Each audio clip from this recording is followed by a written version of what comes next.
Welcome, Titan 6 Actual and 3GX Mental Performance. Welcome you to Breaking Barriers Beyond the Finish Line. I'm your co-host, Lou Greco from Titan 6 Actual, and alongside me is the brilliant Sarah Griffey Snyder from 3GX. In this podcast, we'll dive deep into the human spirit, resilience, and the relentless pursuit of excellence. So whether you're an athlete, an entrepreneur, or simply someone seeking inspiration, this show is for you.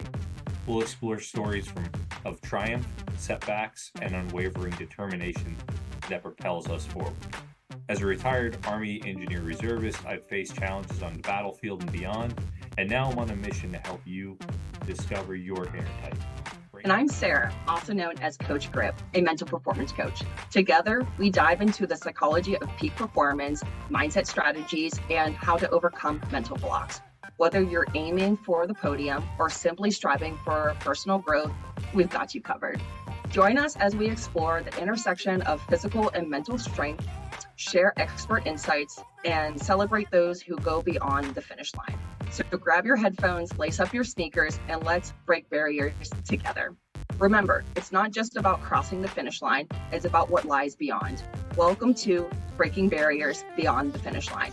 Stay tuned for upcoming episodes where we'll feature incredible guests, share practical tips, and ignite the fire within you. Welcome back to our podcast, Breaking Barriers, where we seek to inspire and empower the best version of yourself, help others do the same by going behind the scenes and beyond the finish line with our next guest, Brice Johnson. So, Brice, we definitely crossed paths at DECA, but never really got to meet you officially until getting on the team with Mark Jones and his Guinness World Record attempt, and got to hear a little bit of your story. Really, really excited. Had our last guest, Tara Papia, and she says, "Hey, I think I've got the great person to have you guys interview next." And I was like, "This is beyond synchronicity. This is just meant to be." So I'm really excited to have you on. Thank you so much for being here, as well as my co-host Sarah Griffey Snyder from 3GX. So let's dive right in. Brice, tell us a little bit about yourself. So I'm 38 years old. So starting from basically childhood, my parents divorced when I was probably about 5 years old. And then it was just back and forth between parents' house, back and forth. Felt like, it was a big inconvenience for them. So really never, and their negative lifestyles too was just not good at all. So it was not a very good homestead at all. Started using drugs at an early age with my parents. By the time I was 14, my dad passed away. And then a couple years later, my mother passed away probably when I was 16. And so I was left on my own. I had to drop out of school to provide for myself. And I just continued into the criminality and continued to started growing marijuana, cultivating, ended me a prison term for cultivating. And that going to prison just made my criminal network there's no rehabilitation in prisons. They need a lot of help there. It's just a sad thing that's going on in our prisons. There's no rehabilitation going on. There's really nothing going on there at all. So like you're growing up, and what you see around you, you're like, all right, this must be normal, right? So now then you get incarcerated, and you're like, all right, this is just more of the same. Yeah. So it's just reinforcing everything that you grew up around. Yeah, just enforcing my habits, coming from my parents and seeing their habits, and which, usually you fall in with your parents' habits. And so, yeah, I'm all like, yeah, this is what I'm going to be doing, going in and out of prison. I guess this is the life that my parents chose for me. So started going out, started getting a big criminal network, and started really getting involved in criminal activity, in and out of prison. Had my son at 21, went back to prison for first degree burglary, and got 5 years for it. Went all the way to maximum security prison where Aryan Brotherhood is at. And then I found out that everything I loved and respected was criminality, and figured out that it was just all a facade. There was no truth behind it. It was basically, to them, was all about money. So once I figured that out, I got sober. I needed to change my life. I This was while you needed, were in prison, yes, or sir. because I know things get in. It's not like you can maintain that clean and sober inside necessarily, right? Well, yeah, I mean, there's availability of drugs. I mean, if you want to get high, it's there. The opportunity is there. I just realized if I continue to get high in prison, I was going to end up doing life. I was going to end Mhm. up getting to do something and end up catching life in there. And so my way of getting out at that point, I was like, I need to get clean. That's the first thing I need to do, is get sober. So this is this is actually something that Tara, our last guest, like I said, brought up. She said, I think that his interview would be instrumental for a lot of your listeners. But her question was why? What was it exactly that motivated you to want to get clean and sober? So yeah, so at that point in my life, I realized that growing up the way I did, I needed more stability in my life.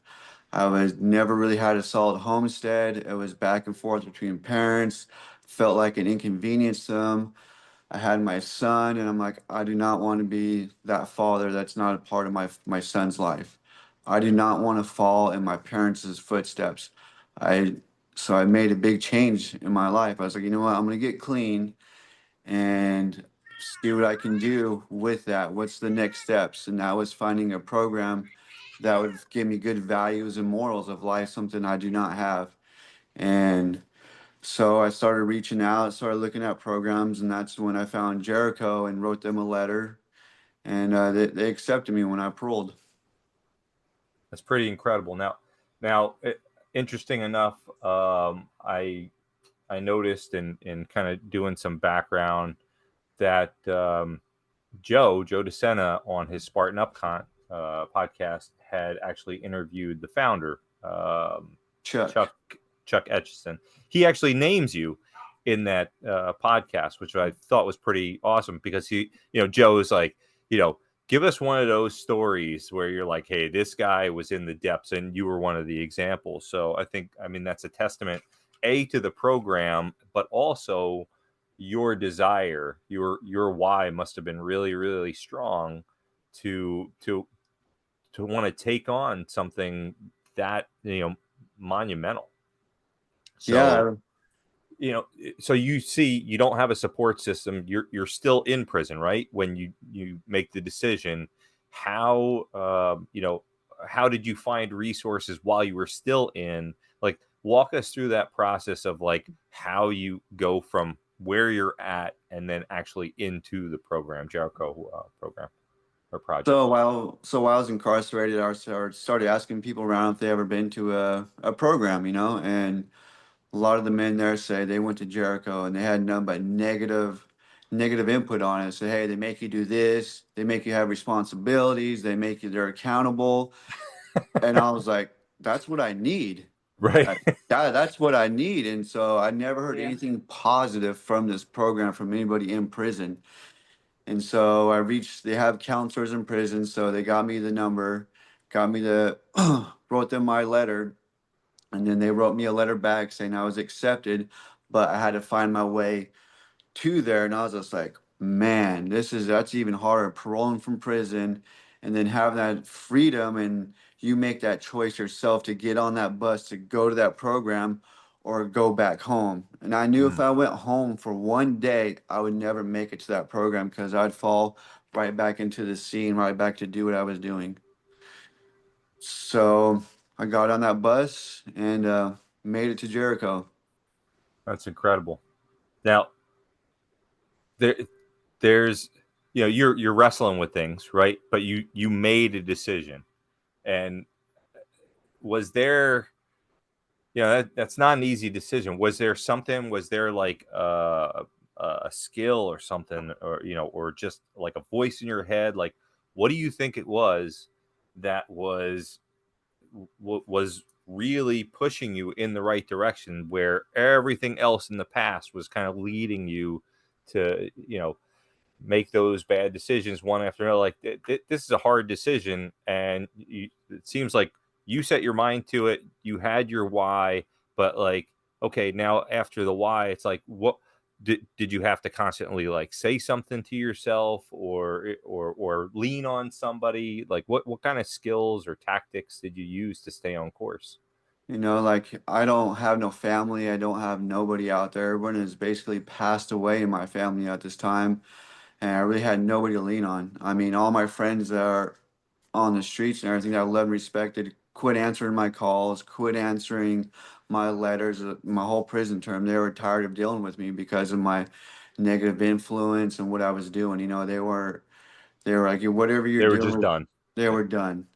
And that took an effect on me. At 3 years into my prison term, I realized, you know what, this is the people I really love and respect on the streets who looked out for me. What am I doing? And then also my son, I'm like, man, I'm following the same footsteps as my parents, being a Mhm. fatherless son, and that's not a good feeling. And so I just kept on telling myself, I can do this, I can do this. I just need the right guidance. I need to find guidance. I need some more, the right beliefs and the right values to have a good life.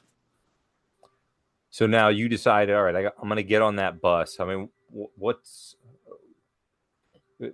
something that Chuck talked about, was like, you've got someone that's incarcerated. They got there because they had skills. They were just focused in the wrong direction, right? So resourcefulness is one of the things that he talked about. And I was like, yeah, that's kind of interesting. Like I've had this conversation with a cousin of mine who was battling drug addiction, heroin, and same conversation. Like, hey, you worked just as hard, and now you're doing it for the right reasons, got clean and whatnot. So now you had to be resourceful to get your behind to Jericho Project, right? So Yes. did you find that you were all right? This is familiar, but I'm just using that skill in a positive way now. Yes, 100%. So you learn in prison how to hustle, learn how to manipulate the situation, and then so you turn a negative into a positive. So I turn all my negative traits into positive traits that I could use. And it's a good switch. I mean, you learn a lot how to deal with people, body language, you learn how to talk to people and how to get information. I mean, that's all you're doing in prison is gather information on other people, guards and stuff like that. So there is some positive traits that come from it. You just got to put it on a positive side. So getting information and talking to counselors and talking to people, and then I just need new values at this time and new morals. Like that's my moral compass was fucked off. Got it. Now, I've been doing a lot of talking, right? But I see Sarah smiling over here. Sarah's, background is mental performance. There's got to be something here that, I'm just talking, one guy to another, but, she's got the skills and the psychology background that can really dive deep into things like, all right, these are skills that you can actually learn or train, to improve upon. And I'd love to hear what Sarah has to say on what you've spoke about so far. Well, while I was listening to you, Brice, you actually you said one thing that I've been thinking this whole time while you were talking, and you said that I need to figure out what my values are and what my morals are. So the way that I kind of like look at this, it depends on how deep into everything you are, and it seemed like you were pretty in the thick of it, like you were pretty deep into it. So instead of trying to like teach something very challenging in the beginning, I would just kind of go back to those basics. And like you just said, what are my values? Because whenever you were a kid, you were talking about how your parents had you, like you started doing drugs with your parents. And then when you started to go down this route, you realized you were doing the same thing to your son at that point. His son, right? And I got that correct. Okay, just making sure. I heard kid, but I'm like, wait, did I just genderfy? I can't do that anymore. Anyways, Instead of going into the depth of like hard skills, I would go to the basics. And like what you were just saying, what are my morals and what are my values? So I actually have an exercise here. It's called Shine Bright Like a Value. And within this value list, it's like you can't just think about like what your values are, because a lot of people will just put like, I want to have family, I want to have friends, and they go through the basics. But this list, I know you're not going to be able to see it on camera, but I mean, it's rather lengthy, it's large, and it's to like have you to expand past what values that you feel like you have to put down and actually what your actual values are in life. So when you go through this, because clearly your environment was a rather difficult at that time, and being around those people were also having you act the same way, having to throw yourself in this, be like, you know what? I want to be courageous. What does courageous really mean to you? Stepping away from that environment and trying to find a new life. What about discipline? Like I'm just looking down and finding really great ones right off the bat. Discipline. What do you need discipline wise? And that could mean anything to you, and discipline can mean something completely different to me. But with so much going on, like I think going through a basic thing, going through your values and your morals is very important in the beginning. And then whenever you figure out, like, let's just say you circle 10 of these, you can start to identify what the most important are. Okay, let's cut it down to 7. Let's cut it down to 5. Then let's cut it down to the 3 most important things in your life.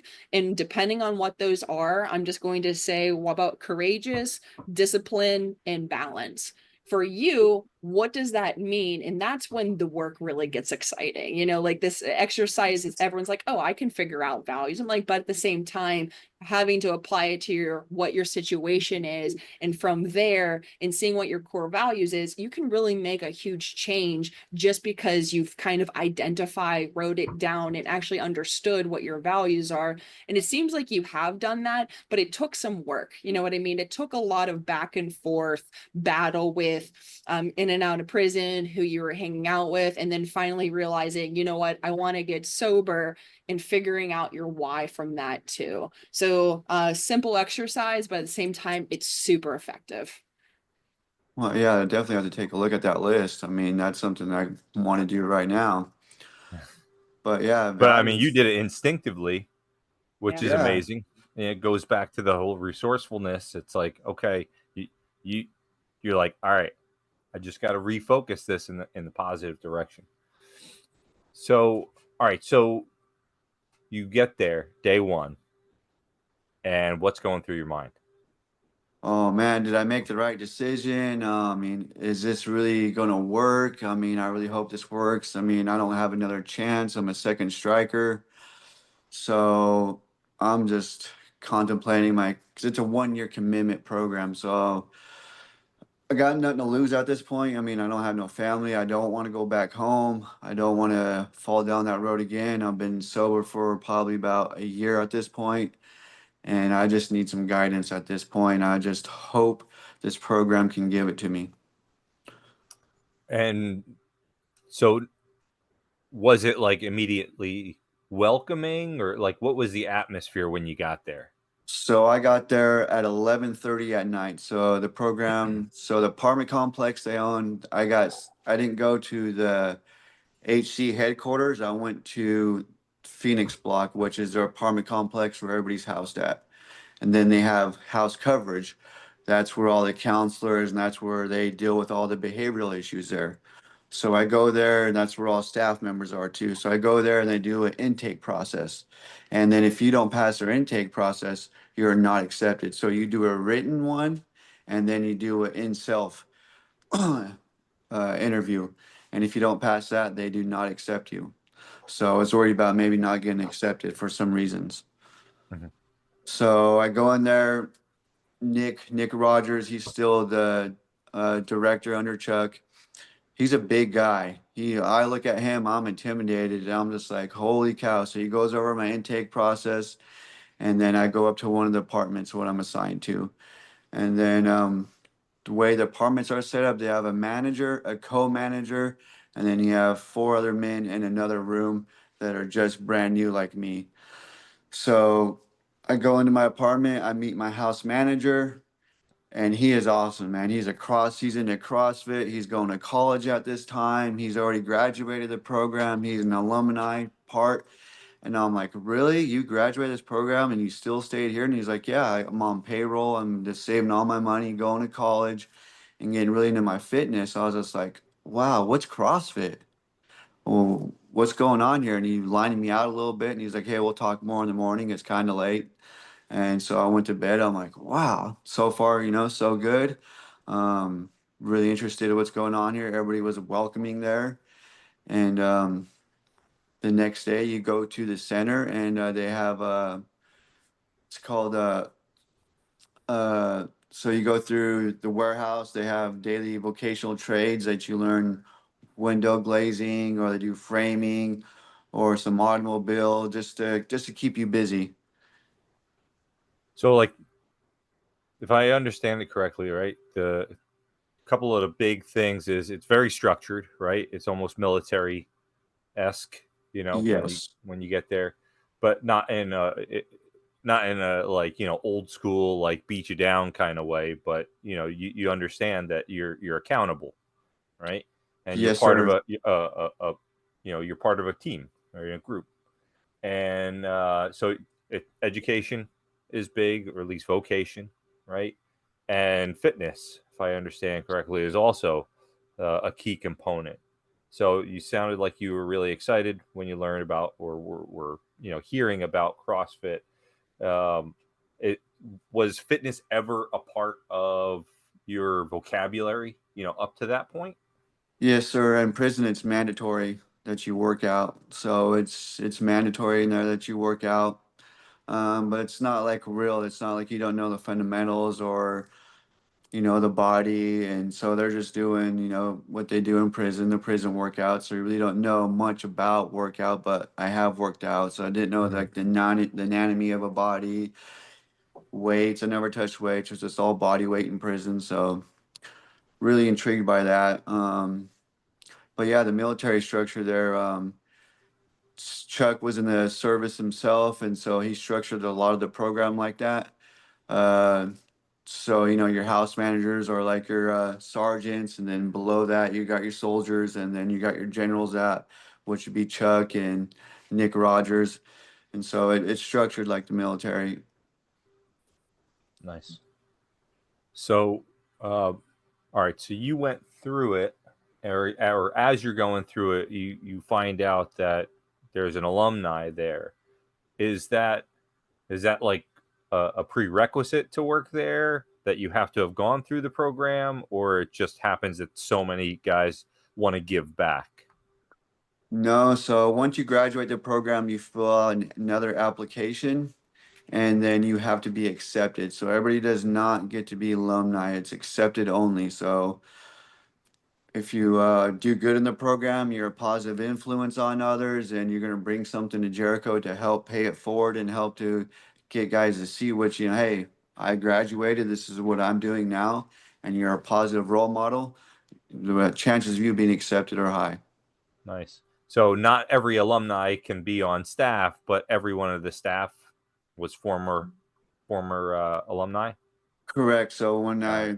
So when I had my first meeting and I seen there, like, so that when I called there for my first interview, I thought I was talking to a hired person. And then when I got there and I seen their offices and seen this facility, I was just blown away. And I'm like, those people working right now? And he says, yeah, those are all clients. They're working in the office. They do paperwork. They talk to lawyers, judges. And I'm like, who do you guys hire in here? And they're like, nobody. This is all staff, is people that have been through the program and they stayed on, and now they're staff. And then we have clients that work in the office and help out with paperwork and stuff like that and learn a trade. So, first thing that comes to my mind when I'm hearing this is that this has got to be a massive impact to you, seeing like what your future could be, right?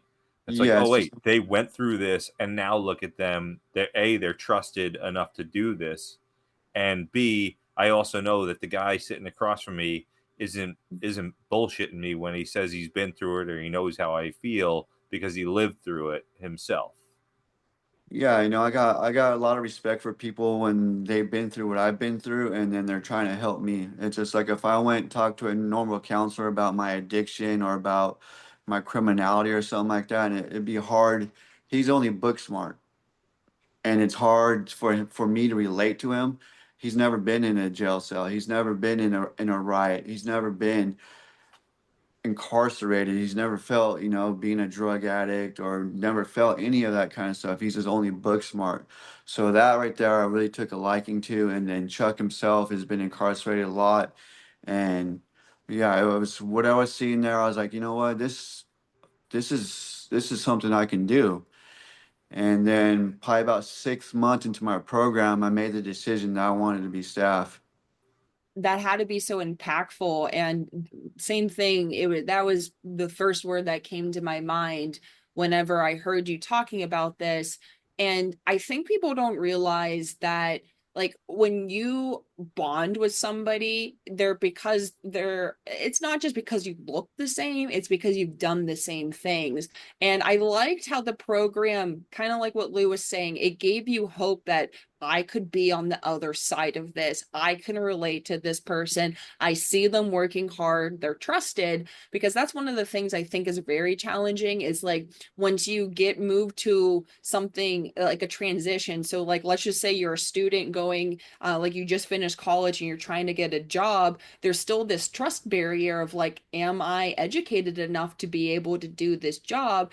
And the same thing with what was happening to you. It's like you wanted to change your life, and the fact that the staff was what you like, you've got to experience it, and I'm sure they were able to understand what you were going through. So like when you were in your program and something was happening to you, I'm sure they could have just been there for you a little bit better than, like you said, somebody that just, got the education. It's like, oh, I understand it in a book terminology, but what about when it comes to the actual feeling? Like, how do you know how I felt? Because when somebody says I understand, it's kind of like, do you really? Did you actually go through what I have? And at least when it came to the staff, it's like when they say I understand, that actually meant something to you. I'm sure it Yeah. did. No, it did 100%. It resonated with me a lot. I'm like, man, these people have been through prison, they've been that, and now they're helping people. And I'm like, man, what a turnaround. I mean, what a good purpose this is, And Chuck always talks about in Jericho, and you need to find a purpose in life. That's, a career is fine, but a purpose is better. And Mhm. I'm like, man, this would be an awesome purpose in life. So I started putting in 110% of being the best person I could be. First, just working on myself until I can be a positive role model to the men around me. But I had a lot of self work to do on myself first. Yeah, I think everybody has some type of like self work that they don't realize it. And sometimes it just takes a mentor to be able to do that. So I know that you're talking about trying to see if you could be staff, but when you were actually in the program, let's just kind of talk about when you first got there. Do you feel like you fought back a little bit at all? Did you feel like you instantly were gun ho about it? Were you a little bit like, I'm about this and then not about it? Like, kind of explain your experience before being impacted by the staff actually going through the program as well. Yeah, definitely had so I was ingrained with a lot of prison mentality still, and that was really hard to get rid of. So they have like a dress code there at Jericho. They don't allow you to like roll your pants like you did in prison. Like there's zero tolerance there to talk about where you're from, what kind of prison you're at. Like they want zero of that talk there because that has nothing to do with what you're doing now. And Mhm. so me being a white man in prison's a lot of racists going on. And so I had my pants tucked like I was in prison, tucked and rolled. And then another black man came up to me and said, "You know what? You need to untuck your pants." And I was just like, here it is, another race telling me what to do. What do I do?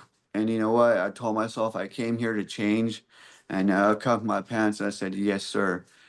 And so yeah, there was a lot of struggle there, you know, trying to get rid of all the bullshit that I fucking learned. It was hard. It was still there was a lot of pushback there, but I came here to change. And Mhm. for that, I had to empty my cup out and really put in the effort. It sounds like it. I know it's really difficult, and going through all that too. It's like, where do I fit into this space? And I have noticed the way you talk to me and Lou, you say yes, sir, yes, ma'am, and it's very respectful. And did that come with time, or was that always like how you talk to everybody? Jericho. So Jericho is very respectful. They're very, you know, you give everybody yes, sir, yes, ma'am. It's just a sign of respect. And that's one thing I loved about it too. You know, you give everybody respect there. You know, you can earn your respect and everything's earned there. Nothing's given. And that's what I loved about it too. No one's given anything because just because of who they are or where they've been. As soon as you get to Jericho, you sign a contract where you're not allowed to talk about where you're from, who you know, because it's not necessary to what you're doing now. You're creating a new identity, and Yeah. all this stuff in the past has nothing to do with your new identity. And that's what I love. Like, so we're not glorifying prison, we're not glorifying who we know on the streets, we're not glorifying drugs. That's zero tolerance there. And I'm like, man, this is awesome. We're not glorifying anything there. Because that's all we do in prison is glorify who we know on the streets, drugs, and all the criminality that we do. And that's a zero tolerance there. And it's just a great, great teaching grounds. Yeah. It's like what you talked about, the identity. You kind of had a zipper on the top of your skull and just kind of zipped it off. And you're like, I shed that skin and this is the new me. You were able to release that old baggage, we'll call it, or skin, whatever terminology you want to use for that. And now you get to actually be the new you. So you talked about identity. So with your new identity, how do you kind of describe yourself in like a couple, like, are you a OCR athlete? Are you a hybrid athlete? You know how some people have that kind of identity. What is yours specifically? I say a hybrid athlete, you know, was really into CrossFit. CrossFit was a big thing there. We had Jason Kalipa come by and do a class with us. And then now I'm into rucking big time.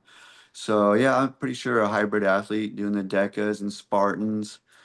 And yeah, anything fitness, man, I'm into. Hmm.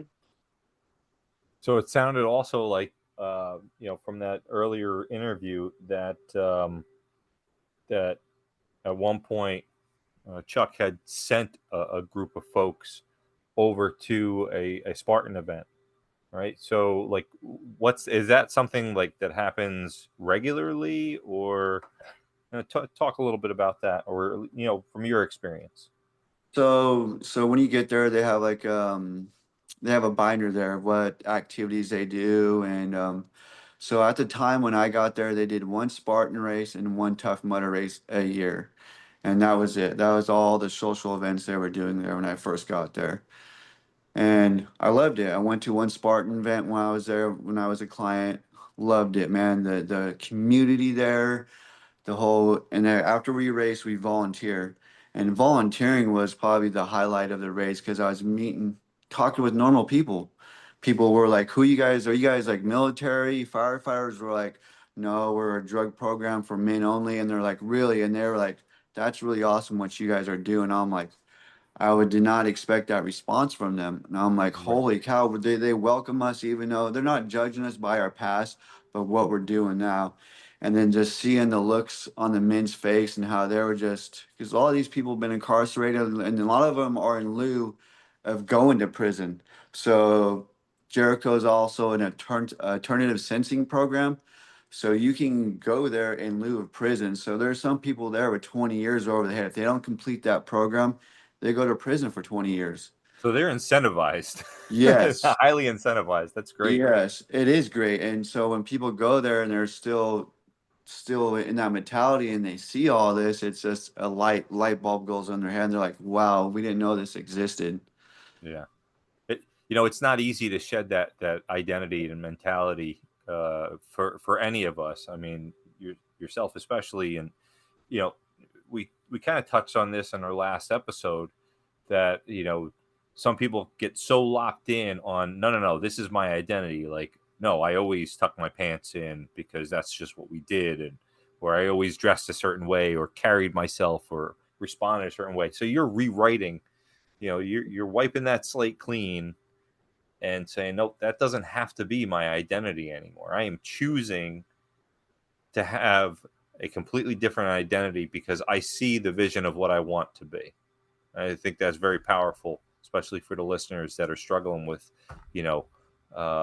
I'm almost anchored to this old persona, and yet I see a possibility.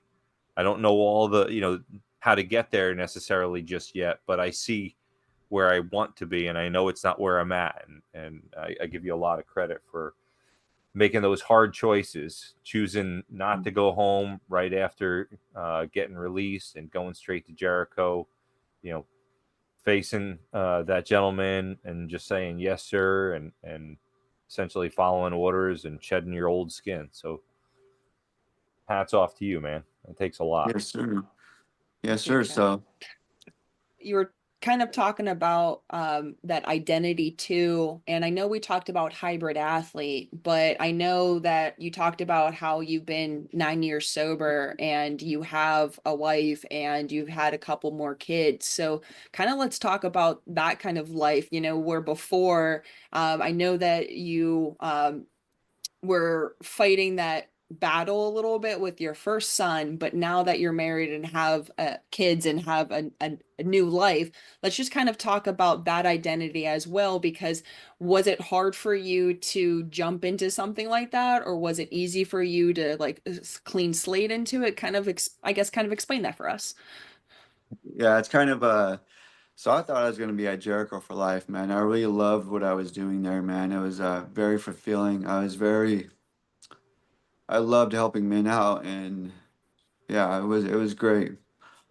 So like I said, at Jericho, to pay for your intuition there, we have Nick Rogers as a contractor, and so to pay for your intuition, you'll go out and work in construction.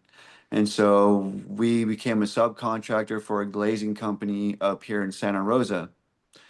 And so my wife is a project manager. So we started working with this company, and I started talking with her. Then within a year, we started talking pretty serious, hung out a couple times, and she had 3 kids from her previous marriage.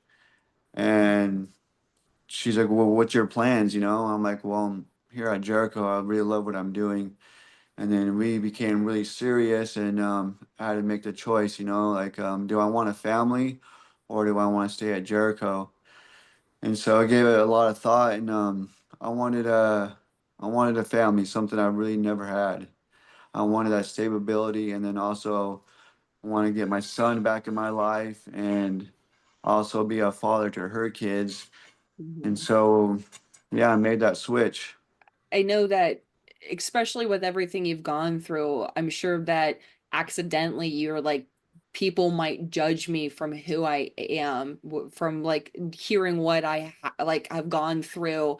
And it seemed like your wife just wanted to know what your plans were for the future. She didn't really care about, what happened in the past, but what you're doing now. And I feel like that no judgment zone is very, very, very helpful for people to be like, wow, they do see my new identity and I can be this. And now you get to have a loving family and you get to experience this thing that it felt like maybe in the beginning you never were going to have.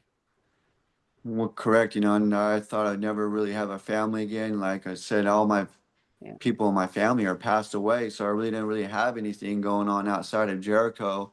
And what I was doing there was a good purpose. It felt good helping men out, and hoping they would see the light that I seen and get them on a path to where they can go back to their family and be a positive role model to their kids, to their brothers and sisters, to their parents, and just seeing what I seen there, and hopefully never go back to a negative lifestyle again. Yeah. So how much, I mean, I know it had to have had a lot of influence, but in terms of skills, was Was it transferable, do you think, in terms of like what you learned through Jericho Project and then putting on the hat of, okay, husband and father now, and that role? Yeah, I mean, so Jericho is structured on real life skills. So like I said, how you're in an apartment complex. One apartment has 6 men, and there's managers and co-managers, and you guys have chores that everyone has to do every day. And then also you have to make a shopping list. You have a set amount of money, and then you have to write out recipes, what kind of ingredients you're going to need. And then we go to Safeway on Saturday and you do store shopping. So you gain real life skills, and they say, hey, if you can manage an apartment with 5 other men, get them lined out and make sure all their chores and responsibilities are handled, you can go home and take care of your family. If you can delegate 5 men to do their chores and responsibilities, cook meals, and go store shopping. And so they really have really good life skills there. So it's really transferable. I mean, they get you ready for life. It's 1 year commitment, so you have 1 year to hone in all those skills, you know. So I didn't know how to make a grocery list. I didn't know ingredients list. I mean, I didn't know we gotta do laundry. You know, everyone has a laundry slot. If you miss out, you don't get laundry. So all that stuff there is transferable. The way Chuck designed it, it sets you up for life. It's training for life. You know, when I told myself when I left Jericho, I says the training I learned here, I can never stop doing, because the day I stop is the day I mess up. And you know, I'm still into fitness. My whole family's into fitness. We all go to Spartan races. And same thing at Jericho. There's no sugar allowed there. You cannot have. There's zero sugar. They're really hard on health, really good on health, and the transferable there is great. The skills you learn there, it works. Man, I'm really excited. Are you going to bring your family out to NorCal for the Yes, event? sir. Yes, sir. I'm really looking forward to meeting them, man.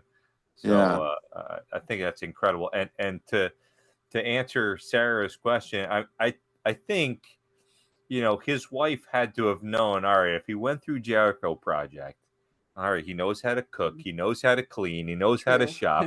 I think she had a little inside scoop there. She knew the kind of man she was getting.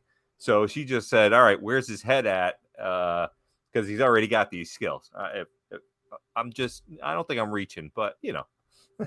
Yeah, and plus what I was doing there for that company, you know, that company reached out to me as well, and they said, hey, whenever you leave Jericho, you need better give us your first call. And so, you know, that company really loved what I was doing there too. And it's just, yeah, I made the switch, and now I work with my wife. We work at the same place. That's incredible. Man, Yes. It is. What an incredible turnaround, man. I love hearing stories like this. I love hearing Yeah. stories like this, and I really hope that it does resonate with some folks that are listening in and watching, because Oh, your story is just, you know, inspirational. Yeah, and you know, so you know, to go backtrack a little bit, you know, so 6 months in my program, I talked to Chuck and let him know I wanted to be staff here. And he's like, well, what do you want to do while you're here? And I'm like, well, I want to take over the social events here. I think we can do more in what we're doing here. I think that will be a big part of treatment. I says, what I see out there when we go out there, we need more of. And he Mhm. says, all right, it's all yours. And so I took over the social events aspect. So started taking the guys to a lot of Spartan races, Tough Mudders. Went to Yancey's first DECA, met up with Yancey, and he was just like, who are you guys? And then ever since then, you know, I That's invited Mark incredible. and Yancey out to Jericho for 3 days, and they stayed with us. And wow, man, yeah, it was good. And then I met Tara at a Spartan race, and just what I've done there was a lot. You know, Tara's actually going to have a DECA event in May at Jericho, so I Oh, got that. nice. Yeah, Jericho's the only affiliate in rehabilitation of DECA, so I got that going there with Yancey. That's incredible. Yes. And so I love what I was doing there, man. And I love just trying to help men see the light, man. There's more to life than gang banging, selling drugs, and doing all that stuff, and negative influence to our community. We don't need that in our community. We need men to hold up their mhm. responsibilities and take care of their kids and to help out people in our community. And So And I'm glad you used that word community. You know, we all have like a different word for it or whatever. Community, tribe. For Titan 6, I call it the Titan Brigade. It's just your new network. It's your extended family, right? And it's such a big part of being, you know, a positive identity is being part of that social group that reinforces the positive things in our life, especially when you're trying to pay it forward, or as in our ethos, servant leadership. You know, so I think that word community can't be understated, or it can be understated, I should say, because it's such a massive component of that overall rehabilitation process. Yeah, I think I was still a client at this time. So Jericho picks up men from prisons and from jails for alternative sentencing. So I had the chance to go back to my hometown jail that I've run amok in. They hate me there because all the shit I was doing in there. So I had to go there to go pick someone up. And when I went and knocked on that jail door and they're like, "What are you doing here?" And I'm like, "I'm picking somebody up to go." They're like, "Really?" They're like, "Well, you know what? We're really amazed that you turned your life around and you're not back in here. You're actually picking someone up to change their life." You know, that right there was really it was very rewarding. You know, it's like here I'm on the opposite side now and helping men, helping them out on the same path. And yeah, there was a lot of great things that happened at Jericho to me. Yeah, I can just see it, you know, in your Yeah. expression, how it resonated, and just, you know, how much that impacted you to see them on the other side going, you did it, and you're paying it forward. Mhm. It's such an overwhelming feeling, I'm sure, and you I deserve it. think something that doesn't take enough credit, like what you were just saying about kind of backtracking slightly on this, but you're like, I didn't know how to make a grocery list. And there was just such small things that people just don't really understand. If you just take some time to learn, it's going to be crazy beneficial. And the reason why I want to bring up the grocery list is it's very similar to how people are going about their lives. It's like they have all these moving parts and things start to get slightly messy. And then they just have to write down a couple things. And whatever those couple things are, it just doesn't seem necessary because they're so small.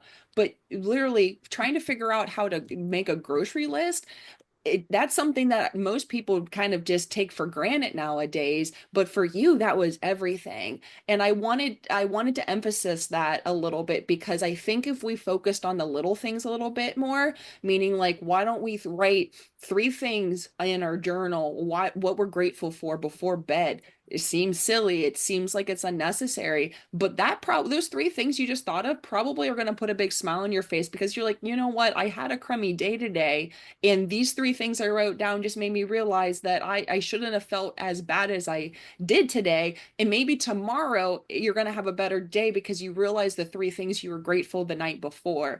So I just want to emphasize that those skills that that person taught you and trained you, those go links. And sometimes we're going to forget about them. Like I don't know how many times I have my grocery list on my fridge right now, and I think, oh, I'm going to take a picture before I go to the grocery store. Forget to do that all the time. So like I always have to refine my system. Maybe I put notes in my phone instead, so it's always in my system. And that's what I mean. Like these small things that people take for granted, they can make huge lengths for people's lives. Yeah, so it does smart with the small things. So like how Jericho is structured, so like I said, everything there is earned. So you start in the foreman, and so you have chores and responsibilities every day. So one person Mhm. will clean the kitchen, and then like you have temp logs, you have to write the temperature on the refrigerator. So Yeah. if you go to bed at the end of the night and your chore is not done, you get brought up in community. And no one wants to get brought up in community. You have to stand up front of the whole community and say what you did. No one wants Mhm. that there. And then if you are good, you get promoted to co-manager, manager, and then they have trainer. You can be a trainer in the gym and stuff like that. So everything there, you earn everything, but it starts with the small stuff like making. I don't. can't believe how many men like making their bed. You have to get up and 45 your bed every day. Your laundry has to be folded a certain way. And we tell them it starts with the small things. Once you guys master these small things, we'll give you more responsibility to take on more responsibility, because you guys got to get ready for life. And when you get out there in life, there's no more training wheels here. This is a controlled environment. When you got all your kids, you got all your bills, you have all your work, you got to learn how to organize everything. So this is your Mhm. training wheels, and we're going to give you guidance. All you got to do is pedal that bike. And like I say, the program works. I mean, I wouldn't be the person I am today if it wasn't for it. Bryce, I don't know if you've experienced this, right? Maybe you have, um, but I know like if things are spinning out of control, or if I'm in a situation where I feel like I don't know what direction to take, or what how to take back control, or where to even begin. I'm feeling overwhelmed. I go right back to basics, and it's like, okay, what can things are in, or what is in my immediate vicinity that I can organize and get down to the basics, even grab a piece of paper, start writing stuff down, getting the stuff out of my head. And once I start on those simple tasks and those little successes of like, okay, I did this, I accomplished this, I made my bed, I folded my laundry, you start doing those little things and you build up those small wins. And then next thing you know, it's like a light bulb goes off or something clicks and you're like, okay, I know what I need to do. Have you felt that? Always. I mean, still to this day, I got a lot of things going on in my life, and sometimes I have to sit down and just write everything out and what's need to be done and what can be done later, and just sometimes I got to go back to the basics. Yeah, man. Yeah, I think people, like I keep saying, discredit the basics. And like, imagine if you built yourself up to be able to run 100 miles and then you ended up getting, we'll just say COVID, because COVID's always been a hot topic to talk about, but COVID just took you out for 2 months.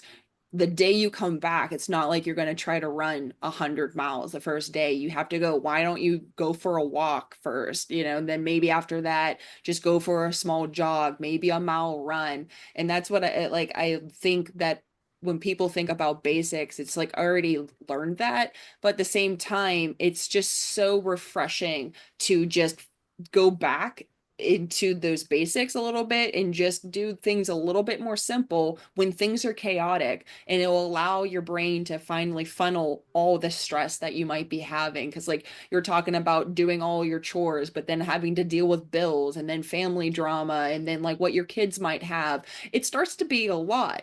And when that happens, you can do a lot of different things to cope with it. Like I know that I like to do a lot of box breathing, which is just kind of um, controlling my heart rate so I don't freak out in the moment. But that's not going to be enough. I still have to go back to those basics. I'm like, okay, this is what's good for me, whatever it may be. The breathing just helps me in the moment, but the basics are super important. So like I just love how you're talking about this, and I think it's just really impactful, and that's why I keep explaining it, because I want people to have this resonate with them a little bit more than what they think it might. You know what I mean? It's funny, Sarah. You mentioned the 100 miles, and immediately I thought, well, Brice, man, you got asked to be on a team for a Yeah. guy that's going to try and, you know, I think he's going to break 100 miles in 24 hours without a doubt. But how does it feel to have come from where you are to then being asked to be on a crew for such a massive undertaking? So, when Mark first asked me, he's like, "Hey, brother, I'm like 90% complete on my world record. Just need this last 10%." I'm like, "Well, what do you need? I got you, brother." And I'm like, "I can help you with social media." He's like, "Nope."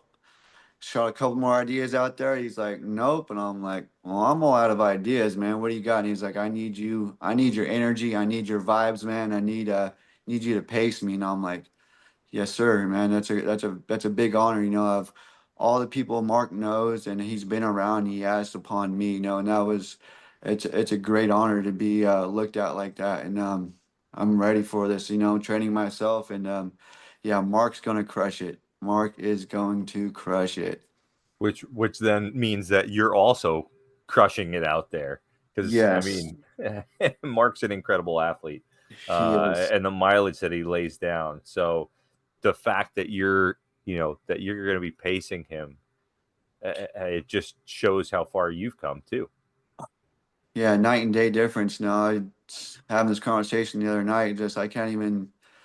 If you would have told me 10 years ago I'd be sitting here right now talking to you guys, I said you're fucking crazy. If you would have told me I would have been sober 10 years ago, I said you're fucking crazy. I'm committed to being in prison for the rest of my life. And so to be here to be talking with you guys is it's amazing. It can be done. If I can do it of all people, I had no support, I had no family support, had nobody, I just had my will to change. I mean, anybody can do it. And honestly, I mean, I feel honored to have met you. Because how powerful your story is, and it takes a lot of strength. People don't understand the strength that it takes to do that 180 that you've done, because it's so much easier to do nothing or to just stay in the same rut that you've been in for however many years, and to make a conscious decision to climb out of that is not an easy decision. No, So I mean, go ahead. everybody I was associated with, I had one person call me from prison. He's doing 12 years right now. Everybody is dead or is in federal prison for RICO Act. So everybody was gone. I was hanging out with. So I mean, that lifestyle, there's no end game to it. It's just either prison or you're dead. So that's end game for where I was going. So Yeah. can you tell us about the brand? The brand, yeah. So, I want to continue this purpose. I never had a greater feeling of helping men out and showing them that what got me to where I'm at. And fitness is a big part of what I do and my sanity. It's more of just than physical.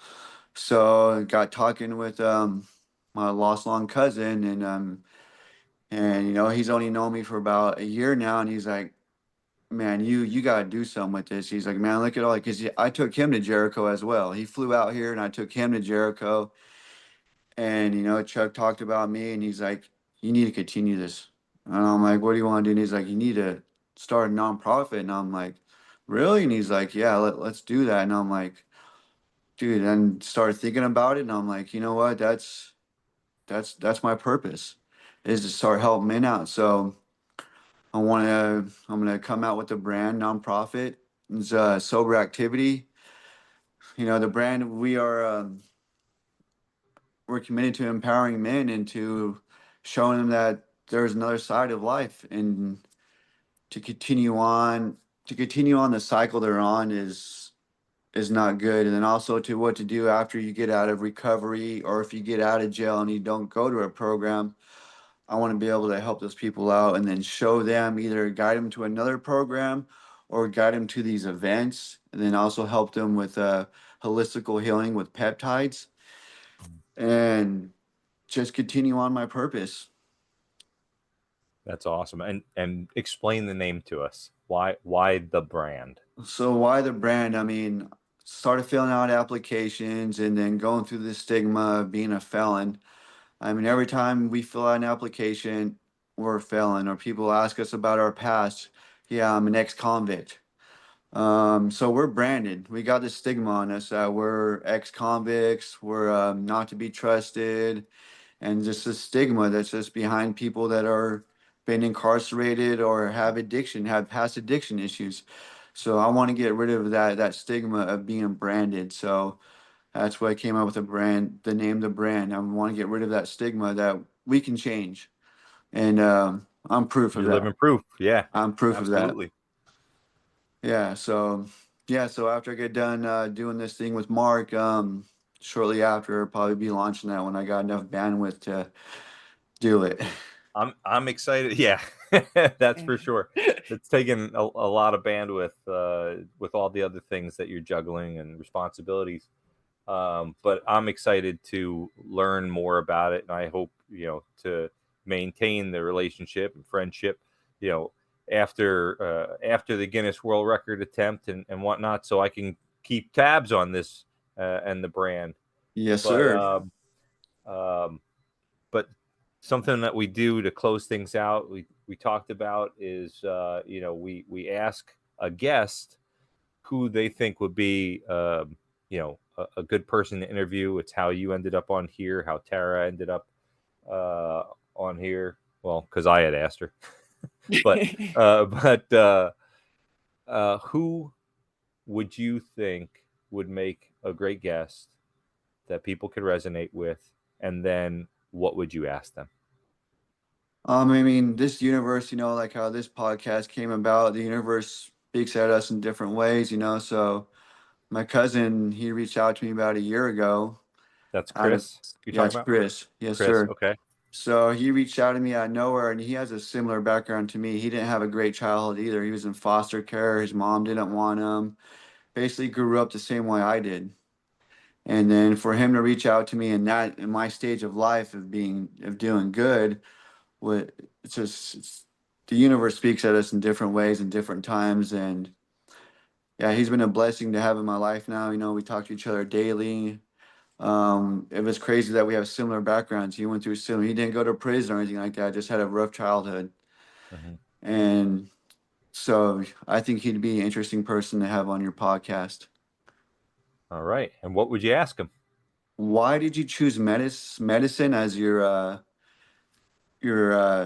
guess why did you become a doctor, and why did you what do you see in peptides so much? Because he's the one that got me into peptides, and yeah, so why did Okay. you choose medicine, and why is your focus now peptides? You got it.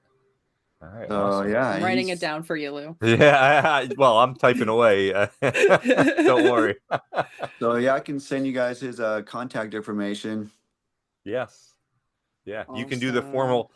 the formal introduction Yes, sir. that you're inviting him on our podcast, and really looking forward to chatting with him. Thoroughly enjoyed hearing more about your story, hearing the incredible accomplishments that you should feel very proud of. And a lot of those moments I could see were very emotional for you. Yes. And you deserve every bit of those great feelings, and knowing how hard you worked and where you've come from to where you are now. And again, hats off to you. Thank you so much for being here. Thank you for having me on. Yeah, thank you so much. And anybody that's watching, keep breaking barriers, and we hope to see you at the finish line. Until next time, guys, take care. Joining us on this exhilarating journey through resilience, determination, and the pursuit of excellence. As we wrap up this episode of Breaking Barriers Beyond the Finish Line, remember that the finish line is really just the beginning.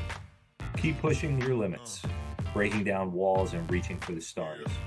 So whether you're an athlete, an entrepreneur, or simply someone seeking inspiration, know that you have the power to go beyond what you thought was possible. If you enjoyed today's episode, hit that subscribe button and stay tuned for more captivating stories, expert insights, and practical tips. And don't forget to share this podcast with fellow dream chasers and barrier breakers. Until next time, this is Grip and Lou signing off, keeping breaking barriers, my friends. Remember, it is not about the finish line. It's about what lies beyond it, and it starts with you.